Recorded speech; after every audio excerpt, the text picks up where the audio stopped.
Steelers. Pittsburgh do this all the time. I've been playing them for 13 years. When you avoid the middle, they go into the middle. It's never changed.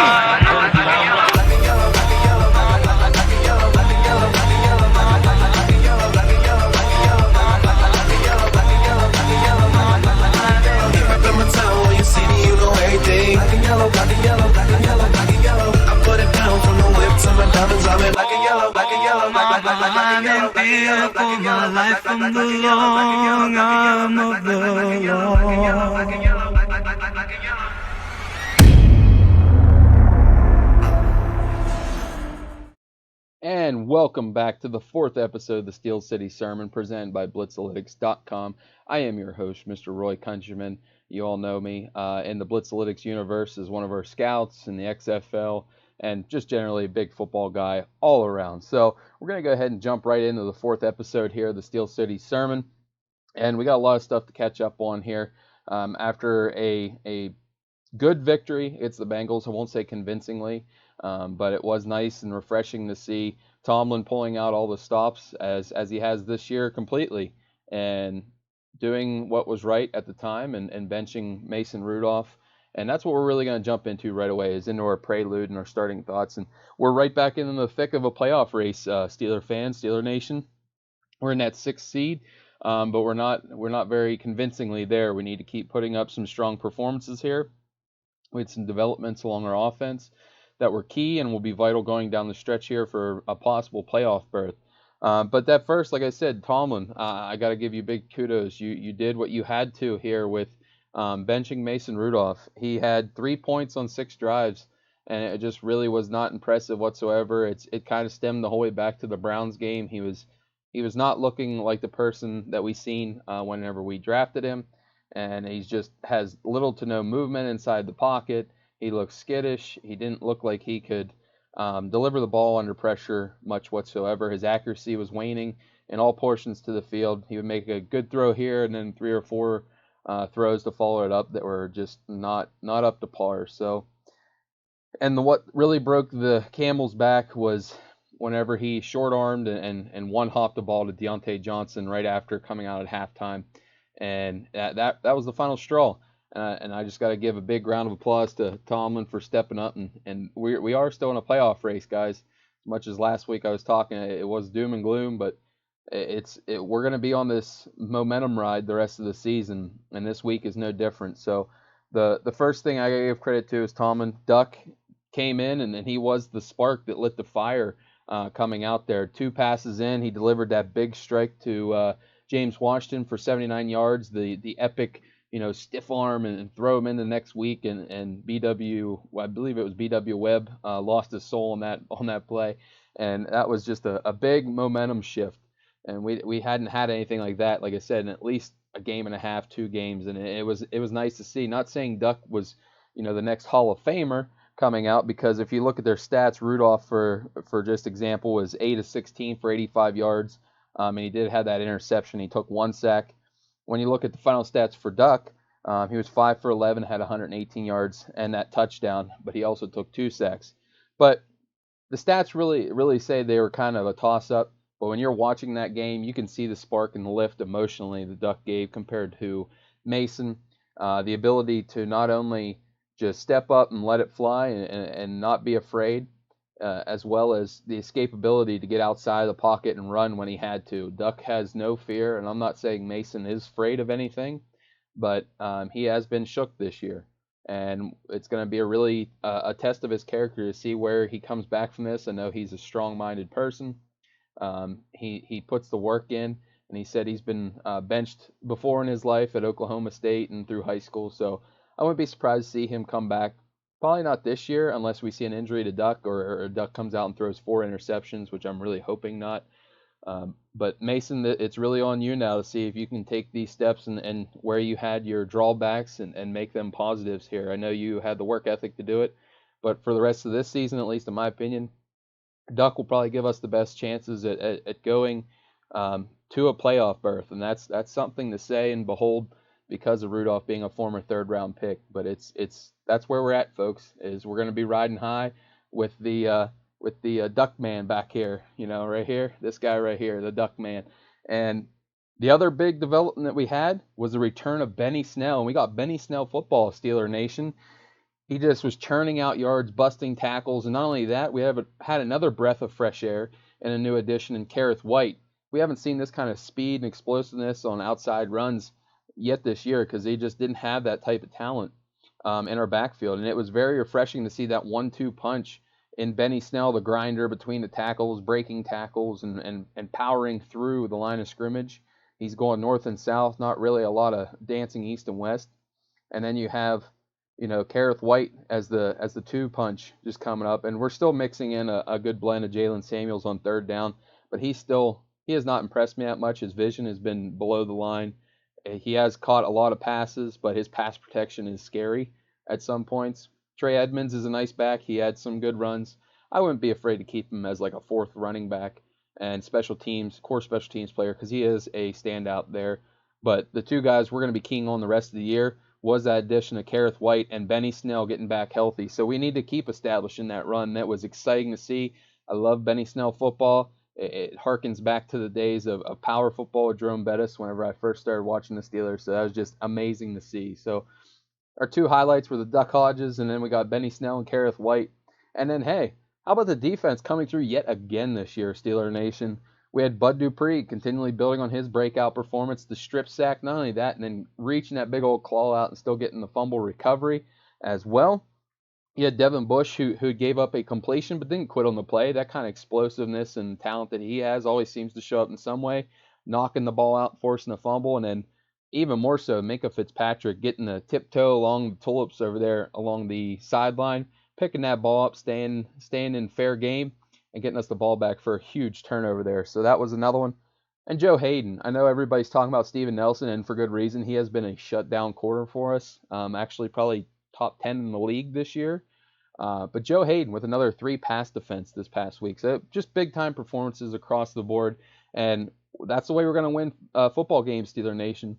Pound the rock with Benny Snell and White, getting that defense to be opportunistic, getting turnovers and sacks, and Duck hitting one big play here or there. That's the way we can win some rest of the games down the stretch, and maybe even catch a magic in a hat and pull off a playoff victory. But I'm not really ready yet to say that. But hey, who knows? You just get into the tournament, you never know what's going to happen. Like I was saying, Kareth White, the new additions to the roster too, we need to highlight. He had a big time game. He had kind of a one mistake return. It was kind of out of character for him because at FAU he was a big time kick returner. So that's going to be another injection of youth and speed there, where we really struggled this past year. So Kareth White, the number 2 punch to Benny Snell with that speed, kick returner, and then also Deon Cain came up with a big time grab. It was a combat grab for 35 yards. And then on top of that, he did a similar type play, and it drew a defensive pass interference, which was a pretty key play going down the stretch in that drive.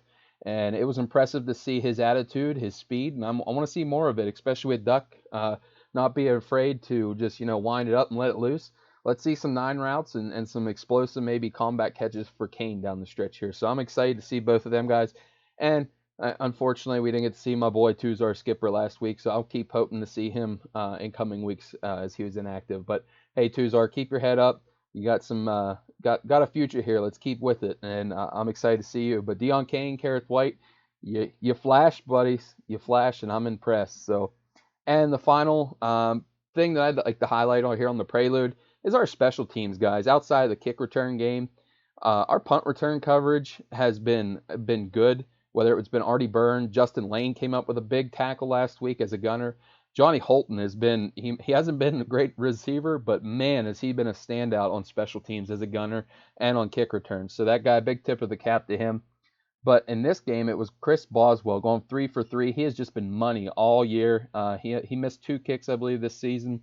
One wasn't his fault with Jordan Berry messing up a snap, but Chris Boswell, you're back to being the money kicker why we paid you, and I couldn't be thankful because we're going to need you down the stretch. So that 3 for 3 that you got us in the extra point with the 47-yarder for long, I got confidence in you up to probably about 55 yards or more, and you're just got ice running through your veins. So big tip of the cap to you, as well as Jordan Berry. He really had a underlying tone to this game He had 7 punts. They averaged around 45.3. He pinned them 3 times inside the 20, which was key for our defense, and he had a long of 60. So he's been really improving this year. I was one of his biggest critics going throughout. But Jordan Berry, you're showing up here and showing out. So tip of the cap to you. We're going to need you all for this coming game in Cleveland. But now we're going to transition, guys and girls, into the sermon session of the video here.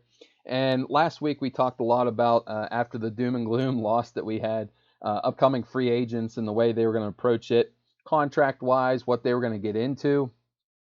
Guys we can maybe cut to pick up some cap space to offset maybe some contracts of players we didn't think we were going to have to try to fit under.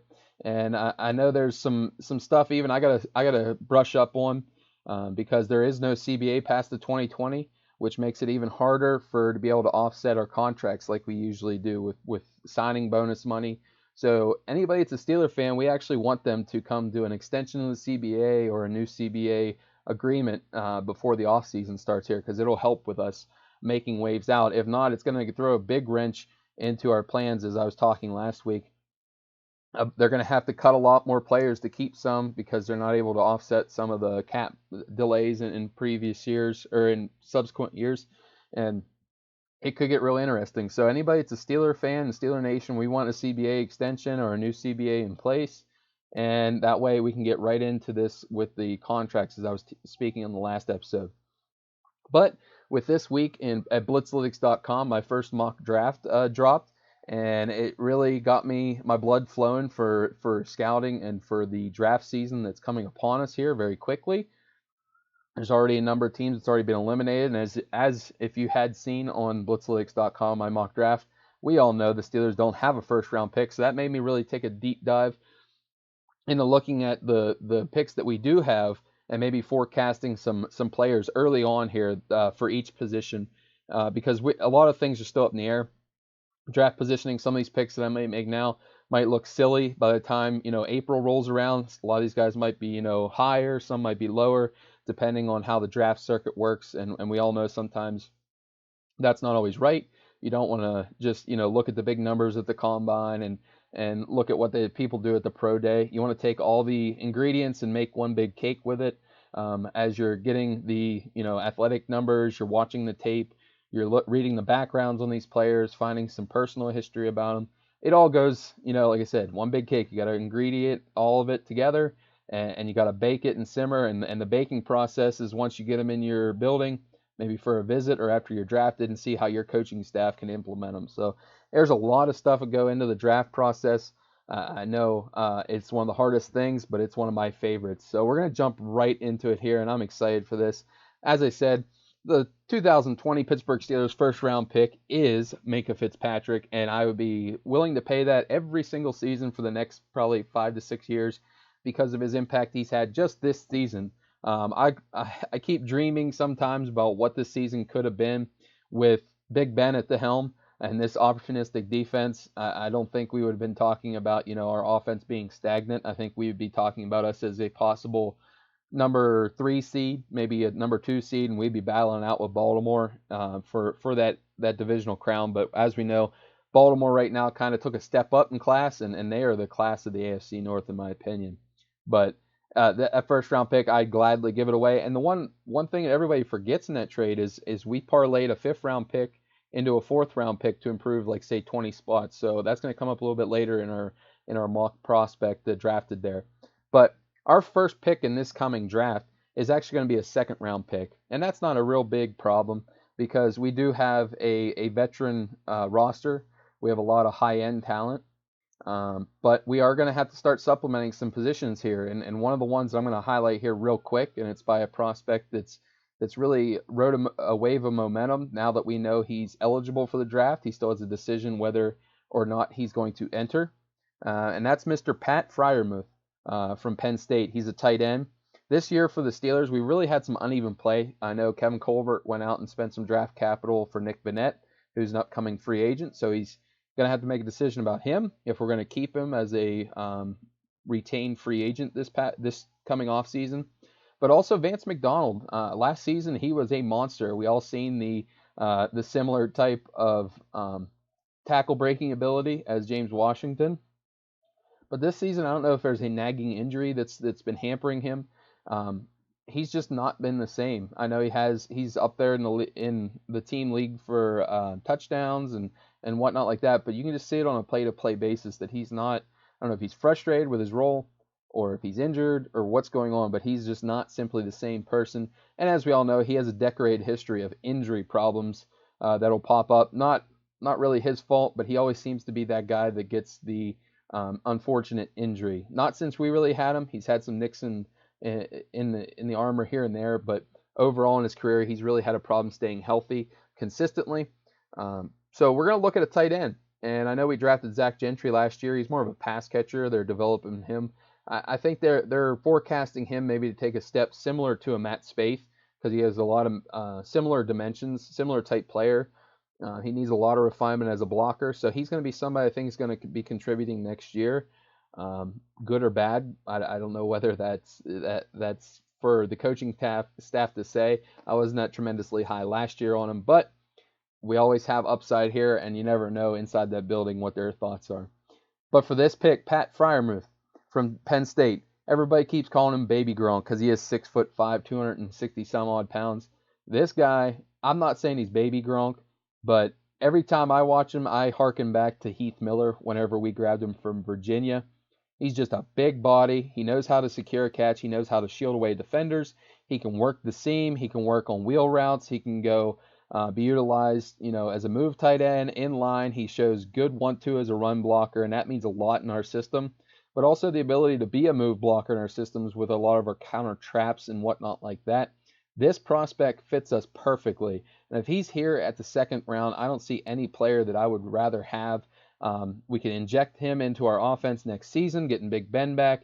Maybe you go out and you keep a Vance McDonald, which the one thing I didn't even touch on is with our salary cap and the issues we have, if we're looking to retain a Bud Dupree, which I really think we're going to, which would negate the problem with us having to find an edge rusher, because I love the depth of Ola Adeniyi and Tuzar Skipper. I'm not a big fan of Chiklo. He's a special teams guy, but those two guys, to me, Skipper and Adeniyi, have enough upside for me to not pick a edge rusher, especially if we can hammer out a deal with Bud Dupree. So this whole draft is based on the fact that I think they're going to keep Dupree, whether it's franchise tag or they're going to sign him to a deal. That kind of dynamic him and Watt have had has just been something you can't let go. And the type of growth that he's shown, he's always had that athleticism. I want to keep seeing what he can do in Pittsburgh, and I didn't think I would ever say that this past offseason. But back to Freiermuth. He is a stud receiver as a tight end. He has big, sure hands. He can go up over top of people and catch it at its apex. I love him. Vance McDonald, I was talking about him. You could also cut him and save a little over $5.5 million. So if you cut him and maybe sign a Vanette, maybe to a cheaper deal, you could offset some of that money and put it back for Dupree, or maybe another player that you're looking to extend, a BJ Finney and Matt Filer. But we definitely need a new addition of talent to the tight end room. I don't want to see Vance McDonald go because I love what he can do with Big Ben when I seen him, and hopefully he can get on the same wavelength as Duck here for the rest of the season. He proves me wrong. But overall, I think we need another tight end, and Pat Freiermuth is my guy. We're going in the second round. So then we're going to switch into gears here. Third round pick. I know everybody said we got rid of our third round pick when we went up for Devin Bush. That's right. But with the cut of LJ Fort in Philadelphia, after he left as a free agent, it kind of forced our hand, the front office's hand, to cut Dante Moncrief to secure the third round pick that we had for Le'Veon Bell leaving. And we did so. And I got to tip the cap to Mr. Colbert on that, because we don't want to lose that draft capital. And no matter Dante Moncrief, I mean, God bless you. I hope you do well in Carolina, but he just was not working out here. And so we get our third round compensatory pick back. And a guy here that I'm really looking at, and it's somebody that has a lot of experience, and we need some defensive line depth. Javon Hargrave is going to be leaving via free agency. He does have an uptick in snaps right now, but he is naturally a nose tackle. And in our defense, we play a lot of nickel, as everybody does nowadays. But we want to really get a versatile piece along the defensive line. And this guy has a lot of similarities to Cam Hayward. and that is none other than Rashard Lawrence, the defensive lineman from LSU. And if he's still sitting here in the third round, which it could be a big toss-up if he even gets there, and this guy is a man amongst boys at LSU. He has a heavy presence in the locker room. He was named a permanent team captain prior to the 2017 season. So that's 2 years ago, guys and girls. That's a heavy, demeanor and showing how your work ethic shows. And that's just a lot of similarities to Mr. Cam Hayward. He's heavily experienced. He has, experience playing in both an odd front and an even front, which means a 4-3 and a 3-4. He can play a lot of different techniques up front, whether it's 1-T, 3 technique, 5 technique, which a lot of our defensive ends play. And he could be a real stout addition along that front to where he can play, maybe a 5 technique DN or maybe a nose tackle, like a one tech upfield penetrating type nose tackle rather than a 2-gapping Casey Hampton type. And he could really get into that sub package work too, similar to a Tuitt, similar to a Hayward. And he's going to be one of them guys. He's a wide body. He has power. He has heavy hands. He's just a really nice prospect. I love the leadership aspect there. And with Tuitt's injury history that we're going to have to take into account going forward when he's on the field, wow. But when he's not, we do miss him. And with Hargrave walking out the door, we need a lot of talent and experience here to inject. And I'm taking Rashard Lawrence here with our comp pick. So just to recap, we got Pat Freiermuth at tight end for the second round. Third round, we select Mr. Rashard Lawrence from LSU. And then fourth round, I'm going out to a wideout. And I know we have a lot of new addition with the Deon Cain, a lot of unknown there. He does have speed to go deep. We have a lot of young guys that are developing. A Juju, who has a lot of success so far. Deontay Johnson, I'm loving what he's doing.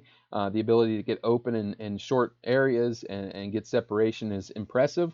And his route running ability on top of that. James Washington is more of a power forward type and getting separation with strength and route running, and he has some good run after the catch ability.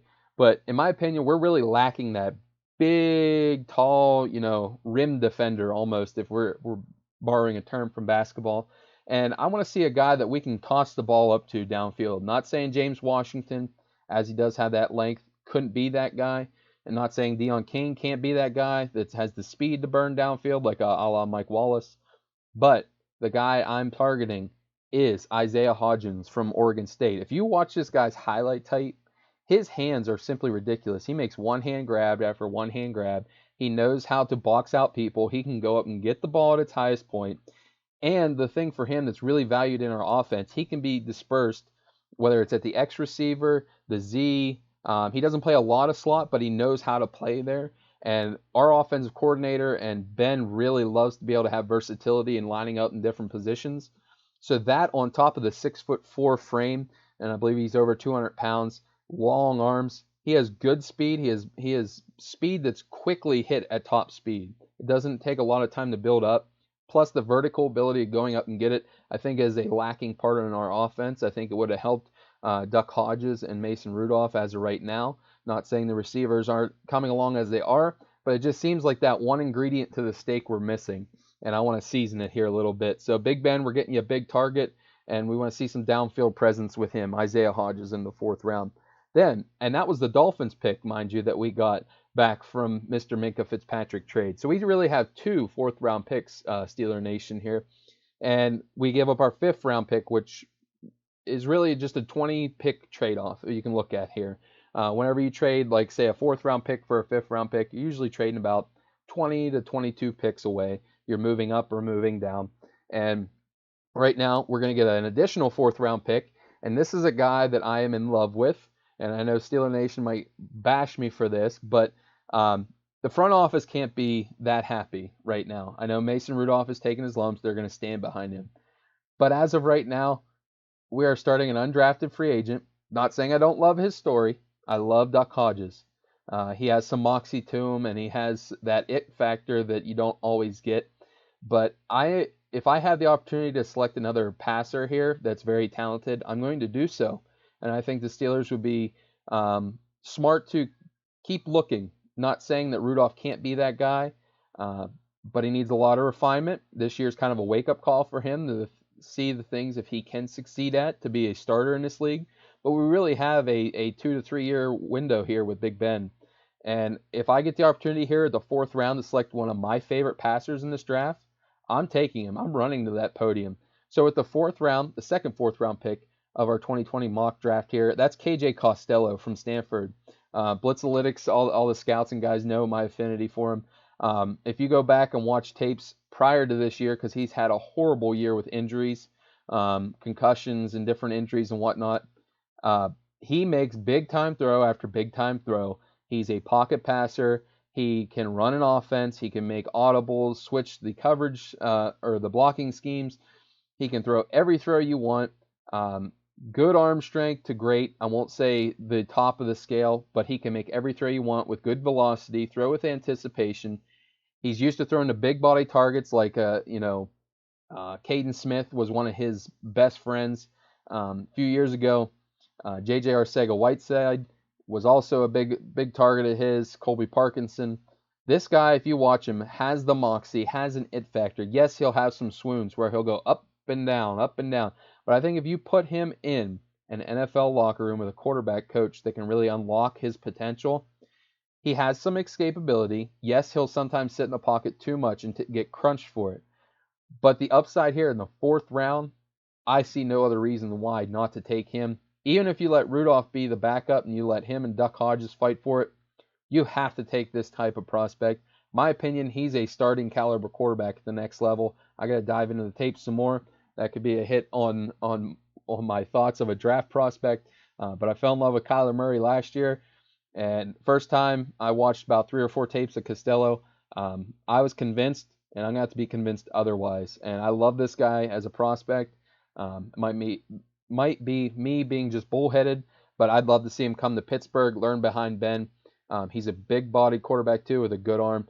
That's the guy I'm taking here in the 4th round. Just too much value to pass up. He could be our quarterback of the future. So, as I said before, 5th round pick was traded away in exchange for that 4th.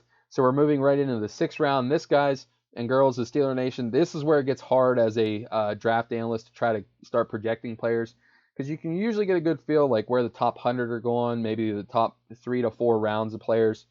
But then you really don't know how the last 5, 6, 7th round are going to go. So these guys might be valued way higher come draft day, especially whenever I come look more tape. But as of right now, we're going to project in the 6th round here to the Steelers. A guy just accepted a Senior Bowl from Louisiana, the Raging Cajuns. He plays tackle for them, but I'm going to project him more of an inside guy with that versatility. That's Robert Hunt. He's a great backstory, growing up in a rough type of environment, and good story rising above, where he came from.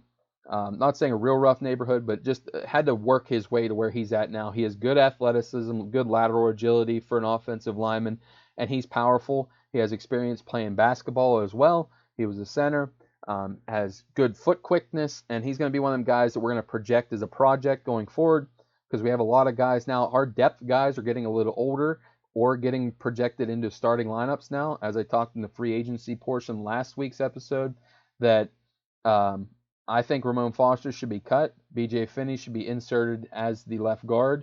Or maybe with the alignment that we had against the Rams, maybe the Steelers are projecting to re-sign Matt Filer, stick him at left guard, move Chuks Okorafor into right tackle, and maybe retain a Finney to be the backup center again.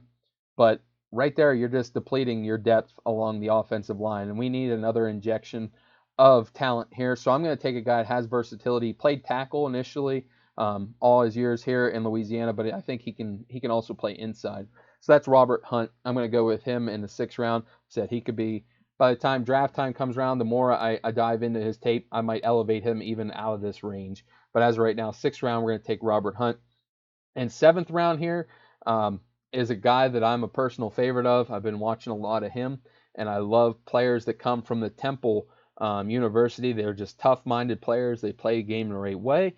And we're going to take another receiver here, Steeler Nation. I know we already have a conglomerate already. We took Isaiah Hodgins earlier, but this guy, in my opinion, is just too much to handle and too much of a value to pass up here at round 7. His name is Isaiah Wright. He plays wide receiver, plays all across the formation there, but what he really excels at is as a return specialist. And this guy is at 6'2". He has great speed. He has huge length and a catching radius that is really nice and appealing to a quarterback to throw to him.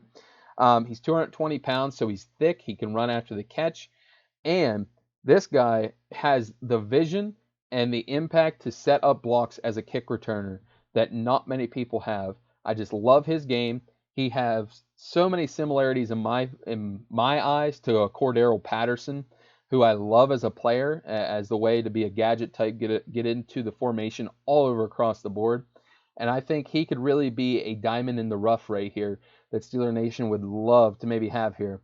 He's just a weird combination of some Cordero Patterson, even some plays with that length and speed and ability to go up and get the ball of even a Martavis Bryant. Not saying he is Martavis Bryant, but he'll have a flash here and there. You'll be like, whoa, didn't see that coming. So Steeler Nation, check out Isaiah Wright from Temple. This guy has a high IQ as a kick returner and a receiver. He's a good route runner, great speed, length, catching radius. He has everything you want, and we're getting him here in a 7th round steal. So we're going to have a wide receiver core of 6, 7 deep that we can really pick from, and he might be able to get that last receiver position and excel on the special teams where we always need. I know Kareth White was a recent addition to where he was going to make an impact as a kick returner. He might wind up being our number 2 running back for next season.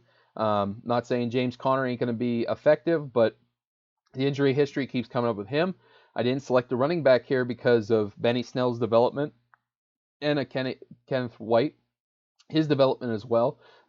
We still do have James Conner, and we always seem to be able to identify an undrafted free agent that we really like for the Steelers. So I'm going to let that go for undrafted free agency to where we can pick up a diamond in the rough as a running back. But this draft, to me, I think is intriguing. Steeler Nation, if you don't like it, or if you want alternate picks, or maybe want to come at me with somebody I looked over, bring it on. It's at Preacher Boy Roy, and our show's Twitter at Steel City Sermon here, guys and girls of Steeler Nation. So just to recap, our first round pick was given up for Minkah Fitzpatrick. Gratefully and thankfully we got him.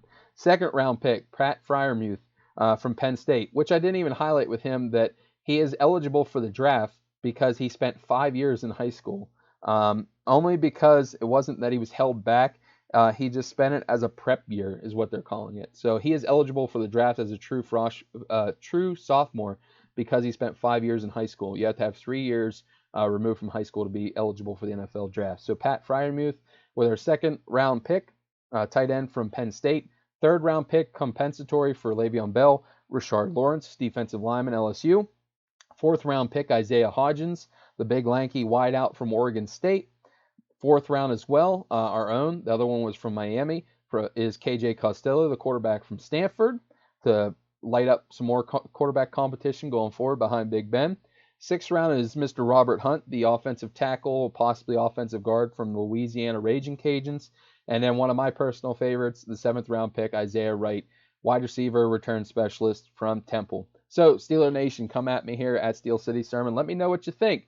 But we're just going to transition this right on into next week's game, and it's a big one. As Steeler fans, this is going to be one of the most important games of this season. We've rolled in that roller coaster all year of, are we in it? Are we out of it? Are we in it? Are we out of it? Oh, look, our quarterback just took a helmet to the head. Now we're getting the rematch between the Cleveland Browns and the Pittsburgh Steelers in Heinz Field this Sunday. And the NFL was wise about moving the game up from 4:25. They flexed it out from a 4:25 to a 1 o'clock game here, and I'm going to talk a little bit about that later. But we're going to jump right into the game preview with the injury reports. And the injury report for the Steelers, we're going to be missing a couple key players, and that's Juju Smith-Schuster's out with just a knee injury now. He was cleared from his concussion from the last Cleveland game, but he still has some work to do. There was reports by multiple outlets this week that stated he was sporting a heavy knee brace in the locker room. So that's not promising for this week and probably not next week, but here's hoping. Juju, I always love seeing you on the field. James Conner was able to sneak in a limited practice on Friday with his shoulder injury, but he is doubtful. He did make the comment a few days ago that he has to be careful with this injury because if he re-aggravates it again, there will be definitely surgery on the table, which is not very good and not a good look for a running back is whenever you start having shoulder issues. So We're going to be leaning on Benny Snell, and I think he has a chance to grab this job, both here and for the future going forward. Not saying I don't love James Conner and his story, but he might have a chance here. Artie Burns, the corner, is also the only other one listed on the injury report. He's questionable with that knee injury that he got a few weeks ago. He was able to contribute to a full practice on Friday and looks to be on track to play. So more than likely, you're not going to see Juju or James Conner, but we're going to see Artie Burns get back on the field as a gunner and on special teams mainly. For the Browns, they have a few players here. Eric Murray, the defensive back special teams ace, is out with a knee injury. I talked a few weeks ago when we faced him the first time. He had a similar injury to, I believe, Benny Snell and Jalen Samuels, and he's still not returned from that knee injury. Greg Robinson, their left tackle, who's played pretty well the last few weeks, had reported concussion-like symptoms early on in the week. He was not able to practice the entire of the week, and he is trending in the wrong direction. I know Freddie Kitchens would not come out and say he's not going to play, but he is questionable. If he'd be cleared, he would be on track, but I don't see, with you not participating in practice all week, that's usually one of the, steps that you got to take is practice and be able to come back from that without concussion-like symptoms. So I would wager that he would not be at left tackle this weekend. You're going to be seeing probably Justin McCray, who made a start earlier this season, get to start out at left tackle there. Olivier Vernon, who they would love to get back, who's had a knee injury, a multi-week injury here. He actually had the opportunity to get limited practices in all week. He does have a better than good chance of playing this week, and they would need him with Myles Garrett, as we know, is suspended the rest of the year. Ogunjobi's back after his suspension, but he would be a well-wanted addition along that defensive line for the Browns. So I would say I'd put his odds at a 50-50. It might be a game-time decision where see how he warms up. If he can go, he can go. He's probably going to be on a limited snap count, being it's the first week back. Then the final person listed on their injury report is Kadero Hodge, the receiver, and also plays special teams with an Achilles injury. He's questionable, but I'd say it's more of a 75% to 25% he's going to be playing on Sunday because he was a full participant all week in practice for them. So that wraps up our injury front update here. Then we're just going to go into our going for three here. And the first is the three stories of this game. And I'm just going to leave out the rematch part of it, but I'm just going to talk about what will the atmosphere be like on Sunday at Heinz Field. And as I was speaking here earlier on the effect of them flexing out the schedule from 4:25 to 1 o'clock, I think that was a wise decision in that it allowed the Steeler fans to have less time to tailgate and get into pregame festivities. I'll just leave it that way, and maybe allow them to be less of a raucous crowd going forward. So it might be able to be maintained and contained as fans, and issues there. As we know, this is going to be a lot of Cleveland fans coming up this way. This is a pretty much, a do or die type game for both teams for their seasons. Cleveland has been really on an upswing here after that game against the Steelers. They won a couple impressive games, and they're back on track to, if they can win out there, putting themselves in the conversation, especially with, it would be a sweep of us if they beat us, a win against the Ravens and the Bengals they would have beat. So they have everything to win in this situation if they can beat us. But is their composure going to be there? As I highlighted before in the first time I go around, they're one of the most penalized teams in the NFL. They're, not very classy per se. I'll say it that way, that they have a hard time keeping their composure throughout the duration of 60 minutes, and a lot of extra, type stuff goes on in Cleveland games. So in that type of effect, thumbs up for the NFL, being that they flex the game out, try to get a handle on the situation, but it's going to be a big time and raucous crowd there, and I hope for everybody's sake in the NFL, and as Steeler fans and Browns fans, we have just a clean game, hard fought, and whoever wins, tip the cap to them, and let's move on to the next week, whatever may happen. So let's go through that. The next storyline, number 2, it's duck season. That's why I'm wearing my camo here for you all here this morning. And we also have Mr. Duck Hodges over my shoulder here, looking to see what the game plan's going to be. And I want to see you just let her rip, Potato Chip. Let's see her go through the motions. Let's get a lot of big plays here. Show that escapability when we need you, because our offensive line will probably have a couple plays break down, because they have not been the elite unit they've been in previous years. But we're going to need you to have that it factor and spark that you showed in last game.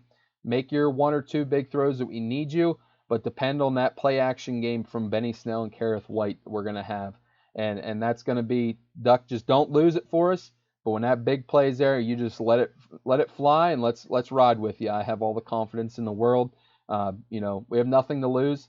Who's to say we were even going to make the playoffs after losing Big Ben? So tip a cap to the coaching staff, front office, and for you, Duck Hodges, and making this your opportunity to be the starter. So it's Duck season, Steeler Nation. It's Duck season. Finally, the last story is, can the Steelers keep forging an identity on offense? We just said with the transition to Duck now, we had that escapability. We had that ability to have the deep play. We're not going to be so timid. I'll say that much for Rudolph, that he just seemed like there was plays there to be made, and he just would simply check out of them. I don't know why. It was just maybe a shaken confidence, and hopefully he can get it back. But Duck Hodges oozes confidence. And with this identity that we're going to be building now with Benny Snell after the almost 100-yard game, and Kareth White, who put up a lot of impressive plays last week. You had James Washington making plays, Deon Cain making plays. You had Deontay Johnson. We need Vance McDonald and Vanette to step up and do something at tight end. But this offense, it still has that upside to where we could be average at least to above average if we can just keep forging that identity. We know who we are. Let's run the ball with Benny Snell, that hard-nosed running style. Maybe bust a couple wide with Kareth White, play action passing.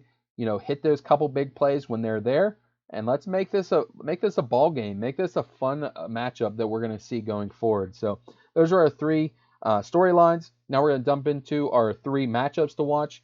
As I said earlier, Greg Robinson is probably going to be out with that concussion, so that's time for Mr. Bud Dupree to start eating. Let's see you. You're going up against Justin McCray, who's a better run blocker than pass protector. I need you to make at least a sack and have some game-changing play out there from your right outside linebacker position. You're one of our key matchups in this game to watch. Next is Odell Beckham Jr., who had a really good game against us the first time, and he's going to be going up against Steven Nelson, who he beat in the first matchup, but who's had overall this season a really high degree of success. And I want to see that matchup again. I love seeing 2 good players and 2 great players, especially this year, going mano-a-mano. So that's the next matchup. The last one is Joe Schobert, who got us last time. And I want to see how he matches up with the powerhouse, the running back, who loved bulldozing linebackers, Mr. Benny Snell. Let's see if Schobert can take him down consistently and not allow him to break some tackles and get some yards after contact there. So those are our 3 matchups to highlight quickly there. And then finally, guys and girls of Steeler Nation, 3 keys to a Steeler victory. We need to establish that running game. As I just said, we got to have the ability to run the ball in short yardage, which Benny Snell has excelled at. Us as a team, not so much, but when Benny Snell's been in there, we have excelled at it.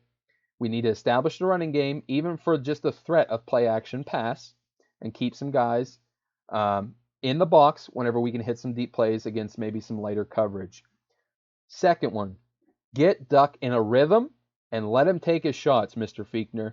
Let him get in some short completions quick, some run after the catch from maybe some Deontay Johnson, maybe a James Washington screen or even something like that, and then let him take his shots when it's there. Don't handcuff him. Let him be who he is. He's got to this point now from moxie and from the ability to just lift himself over the competition that he's faced. So let's see Duck get in rhythm and let him sling it when he gets the opportunity.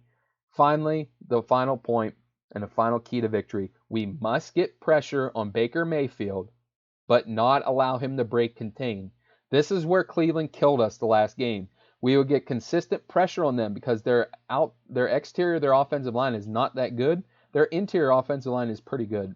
They'll put up a good matchup, but their tackles are probably in the bottom third of the league. And we just simply went screaming upfield way too many times the last matchup. Mayfield would break contain and then deliver a big throw downfield.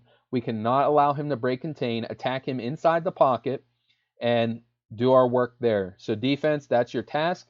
Get him contained and hopefully get a couple turnovers there. My prediction, Steeler Nation, And this is going to be a hard-fought game. This is almost like the games that Pittsburgh and Baltimore used to face, the knockdown, drag-out slugfest, and they always come down to a field goal. And this season, Pittsburgh's field goal kicker is one of the best in the league. So I think we're going to win 27-24. Pittsburgh 27, Cleveland 24. So finally, we're going to wrap up this episode with our trivia question. Last week, our trivia question was, other than the Steelers winning the Super Bowl during the 1979 season, what made it so unique? What made it so unique was that the 1979 team was the first team to be entirely homegrown. Every player on the Steelers roster was either drafted by the Steelers or was signed as an undrafted free agent. That's really something of a rarity. That means that not a single player on the Steelers roster that year had worn another NFL uniform in their career leading up to 1979. That's got to be a fact that not many teams can say. So 1979, all homegrown players. So for this week's trivia question, we're going to wrap it up here. Who was the first coach in Pittsburgh Steelers history? Now remember, they weren't called the Steelers initially. They were the Pittsburgh Pirates. So who was the first coach in Pittsburgh Steelers history? They would actually have been called the Pittsburgh Pirates. So who was the first coach in their history? So that's going to wrap it for our fourth episode here. I'm glad you guys are enjoying it. Make sure you give us a like, a follow, retweet us, come at us on Twitter at Steel City Sermon. I'm your host, Roy Countryman at Preacher Boy Roy, and we just love having you here. So let's go Steeler Nation. Let's get that W. And as always, stay humble. Be a blessing. Pittsburgh Steelers. Pittsburgh do this all the time. I've been playing them for 13 years. When you avoid the middle, they go into the middle. It's never changed.